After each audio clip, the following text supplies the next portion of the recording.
Shalom saudara-saudara yang kekasih dalam nama Tuhan Yesus. Kita akan melihat hari ini firman Tuhan dari Matius 13 ayat 15. 13 ayat 15. Demikianlah firman Tuhan. Sebab hati bangsa ini telah menebal dan telinganya berat mendengar dan matanya melekat tertutup, supaya jangan mereka melihat dengan matanya dan mendengar dengan telinganya dan mengerti dengan hatinya, lalu berbalik sehingga aku menyembuhkan mereka. Perbedaan dari orang yang mengenal Yesus sangat jelas dengan orang yang tidak mengenal Yesus itu. Demikianlah orang beragama Kristen dengan orang beragama Kristen tetapi memahami Yesus itu, mengenal Yesus itu, hidup dengan Yesus itu secara benar. Yang Yesus bicarakan di sini mengenai penguasa dunia. Di dalam firman Tuhan Matius 13 dan 15, kita sambungkan ke Yohanes 12 ayat 31 mengenai penguasa dunia yang harus dilemparkan keluar. Jadi penguasa-penguasa dunia itu ada di antara orang beragama Kristen itu juga. Mereka adalah orang-orang yang hendak menghakimi Yesus, menghukum Yesus, menimpakan penderitaan kepada Yesus. Lalu demikianlah juga kepada mereka yang mengikut Yesus. Demikian juga kepada mereka yang mengikut Yesus dan hidup di dalam Yesus. Penguasa-penguasa dunia ini berusaha mengambil kepentingan untuk dirinya sendiri. Termasuk di dalam kepentingan agama itu, orang-orang beragama, penguasa-penguasa di dalam jabatan-jabatan keagamaan itu, di antaranya Farisi dan Saduki, mereka mengambil keuntungan dari agama itu. Nah, saudara-saudara, siapakah yang lebih buta? Atau dengan kata lain, siapakah yang buta duluan? Yang buta duluan adalah penuntun-penuntun agama itu. Penuntun-penuntun agama itu buta. Sekalipun alat medis meneliti, mereka tidak buta. Dokter yang resmi menyatakan mereka tidak buta. Masyarakat umum mengatakan mereka tidak buta. Tetapi ternyata mereka-mereka yang merasa melihat ini tidak bisa melihat. Mereka-mereka yang merasa mendengar ini, mereka-mereka yang merasa punya telinga ini, mereka tidak menanggap. Oleh karena apa? Oleh karena kebenaran itu berpusat pada mereka. Nah, ketika kebenaran itu berpusat pada diri kita, maka semua yang lain menjadi salah kecuali kita. Dan itulah yang terjadi ketika firman Tuhan ini menjelaskan kepada kita tentang bagaimana orang menjadi salah, bahkan menjadi salah fatal, meskipun dia pemimpin-pemimpin, meskipun dia terdidik secara akademik. Tetapi oleh karena mereka tidak meletakkan kebenaran itu untuk mereka berpikir dan bertindak, mereka tidak mengakui Yesus itu sebagai kebenaran satu-satunya. Itulah sebabnya kita melihat tradisi gereja, peraturan gereja, kebiasaan mental gereja menjadi mental duniawi, yang bahkan banyak orang tidak melihat itu seperti mental duniawi. Ada tradisi bahkan di antara pendeta itu mengangkat dirinya sampai mengangkat upacara pernikahan anaknya itu untuk dirinya terangkat secara duniawi. Katakanlah ada pendeta di Papua, beliau punya teman-teman pendeta, dia punya rekan-rekan yang seperjuangan dan bersama-sama menderita di sana. Akan tetapi untuk mengangkat dirinya di pandangan orang, dia mengundang pendeta yang besar, yang terkenal, dari ujung bumi untuk memberkati anaknya. Oleh karena dia tidak melihat bagaimana kepatutan itu berlaku. Kecuali kepatutan itu berlaku menurut rasa nikmat dunia, rasa selera dunia. Dan tradisi ini berlaku ketika orang di dalam dunia agama menerapkan kebanggaan, seperti kalau presiden melantik lurah. Itu artinya kita menganggap wibawa firman Tuhan itu menjadi terkesan lebih kuat ketika disampaikan oleh seorang pejabat. Penguasa dunia ini adalah manusia itu yang kesurupan oleh roh-roh dunia. Itulah yang dimaksudkan oleh Tuhan Yesus. Dan kalau kita, para hamba-hamba Tuhan, ikut mendukung spirit yang seperti ini, bagaimana seorang menguasai yang lain, dan bagaimana semua orang memperhamba dirinya kepada penguasa dunia ini. Dengan cara bagaimana? Dengan cara dia tidak lagi bertindak adil kepada sesama. Dia bertindak curang terhadap sesama. Artinya dengan tidak menganggap berharga sesama yang lain. Oleh karena struktur duniawi itu membuat manusia itu tidak lagi menempatkan Yesus sebagai pusat dari struktur kebenaran.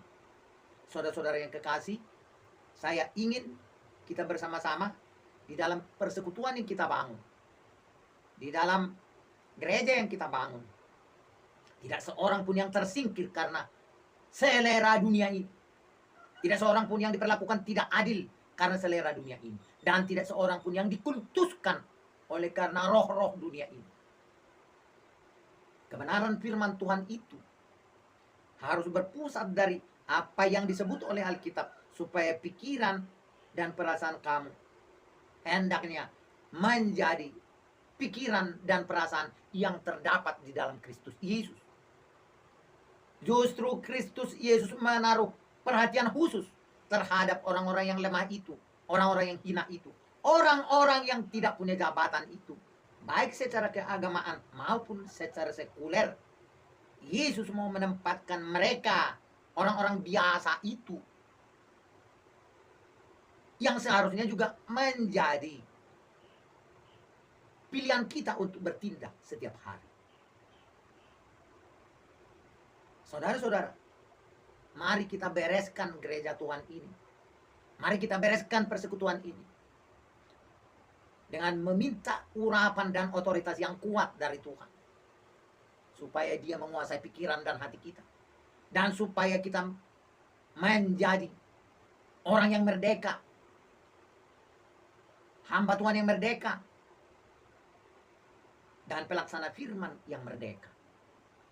Ada banyak orang menjadi penjilat terhadap penguasa dunia ini, termasuk penguasa agama ini. Padahal sekarang tidak ada lagi yang lebih penting, lebih daripada jikalau saudara menjadi pelaku kebenaran, pelaku kebaikan. Itu cukup.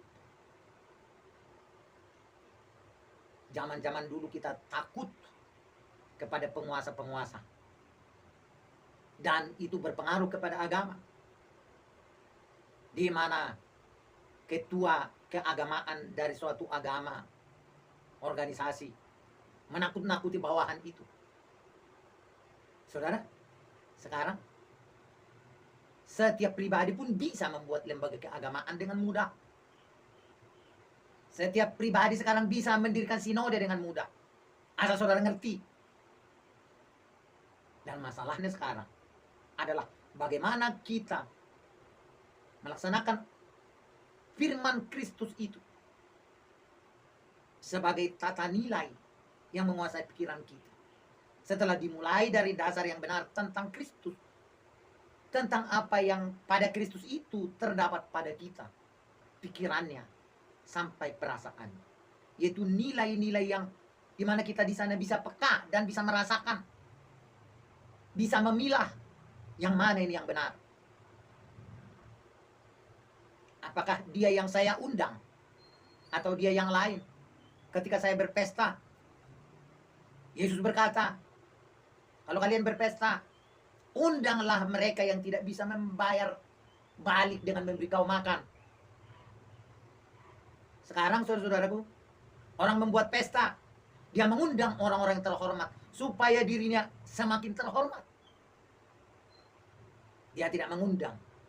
Di dalam arti setidaknya mereka memperlakukan secara miring apa yang patut buat pejabat dan apa yang patut buat orang yang juga menderita bersama dengan dia. Katakanlah di sebuah perjuangan pelayanan, di sebuah perjuangan persekutuan, di sebuah perjuangan komunitas, di mana kita sama-sama melakukan kegiatan-kegiatan yang membutuhkan tenaga, waktu, biaya, dan pengorbanan yang lain-lain. Saudara-saudara yang kekasih dalam nama Tuhan, kita berpikir selama ini bahwa mengkultuskan manusia bukanlah penyembahan berhala. Kita berpikir selama ini bahwa menjilat terhadap pejabat bukanlah sebuah permusuhan terhadap Tuhan. Sementara orang-orang yang di kanan kiri kita, yang melihat kita sakit, yang melihat kita menderita, termasuk tenaga dan perasaan dan pikiran, kita tidak ingat. Saudara-saudara yang kekasih dalam nama Tuhan, janganlah kita dibodohi oleh sebuah sertifikat pengangkatan melampaui apa yang patut. Janganlah kita dibodohi oleh sebuah sebutan-sebutan jabatan, gelar, kedudukan, dan semua yang lain. Mari bertindak adil supaya engkau tidak dilemparkan keluar oleh Tuhan Yesus. Mungkin ada banyak orang tidak sadar bahwa dia telah terlempar keluar. Oleh karena apa? Mereka bersekutu dengan penguasa dunia ini. Penguasa dunia ini. Penguasa dunia ini mengambil yang tidak pantas dia ambil. Serta tidak menyertakan Yesus sebagai pondasi dari perbuatan-perbuatan kita, sebagai pondasi dari pilihan-pilihannya untuk menentukan sikap dalam hidup. Bapak, Ibu, Saudara sekalian, teman-teman saya, hamba-hamba Tuhan, mari jangan memulai teladan yang buruk terhadap jemaat.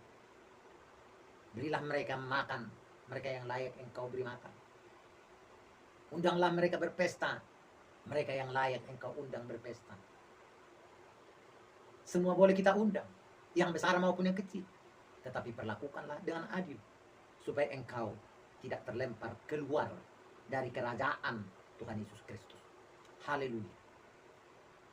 Terima kasih Tuhan Yesus. Inilah yang bisa saya bagikan kepada teman-teman kami, hamba-hamba Tuhan dan jemaat di gereja-gereja Pentakosta Internasional, di berbagai sinode lain, di gereja Betel Pentakosta, di gereja Satu Tuhan Internasional, di gereja Pentakosta Haleluya, di gereja Betel, dengan berbagai organisasi. Terima kasih Tuhan Yesus.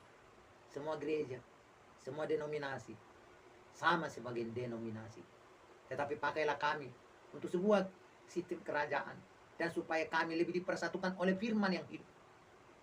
Dan dari sana kami mengasihi, dari sana kami berbagi, dari sana kami menolong, dari sana kami membawa jiwa-jiwa kepada Kristus, bukan kepada agama, bukan kepada sinode saja, supaya kami benar-benar utuh satu roh dengan engkau, di dalam roh yang sama, yaitu Roh Kudus, roh yang memberikan karunia-karunia keselamatan.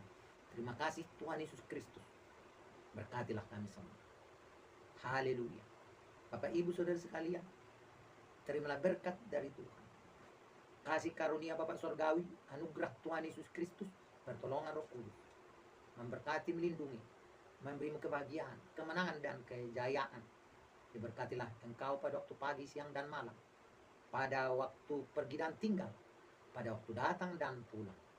Tuhan Yesus Kristus memberkati engkau sekarang sampai selama-lamanya. Amin.